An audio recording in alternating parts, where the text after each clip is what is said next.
Սիլիկյան թաղամասի հարևանությամբ գտնվող աղբավայրը շարունակում է ծխալ։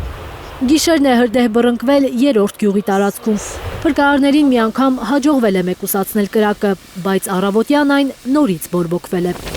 Չեն հավատում պատահականությանը մարդիկ, վստահ են, որ աղբավայրերը հենց այնպես չեն հրդեհվում։ Աղբավայրը մտնում են մի բան գտնելու համար։ Այստեղ էլ ավելի շատ կրիմինալ կա, քան ստե դրսում։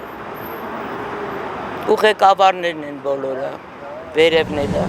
Երևանցիները լսել են, որ ինչ-որ խմբեր հանցավոր համաձայնության են գալիս աղբավայրերը հսկողների հետ, թույլտվություն ստանում աղբակույտերի տակ գանձեր որոնելու։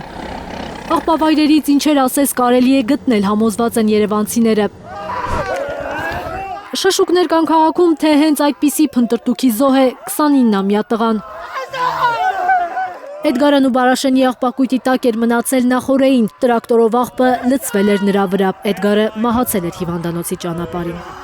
Վատ է զգում էլի, որ այդտենց դեպքեր են լինում։ Չգիտեմ, շատ վատ բան է, որ ջահելները մանավանդ այդտեղ են գնում։ Քաղաքացիները լսել են, որ չնչին գումարի դիմաց մարդկանց ուղարկում են աղբավայրեր, ինչ որ իրեր փնտրելու։ Ամեն մարդ ինքը պետք է իր ախելքով շարժվի։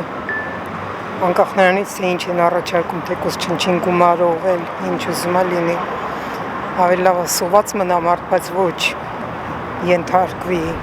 Քրեական վարույթ է նախաձեռնվել մի հոդվածով, որ պատասխանատվություն է նախատեսում աշխատանքային կանոնների խախտմամբ մահ առաջացնելու համար։ Երևանի քաղաքապետարանից հայլուրին հայտնել են, որ դժբախտ պատահարի զոհը աղբավայրի աշխատակից չէ։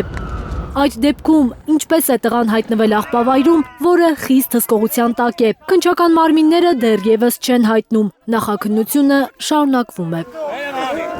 Զարու Իսահակյան, Աշոտ Մնոյան և Հարություն Մաթևոսյան, Հայլուր։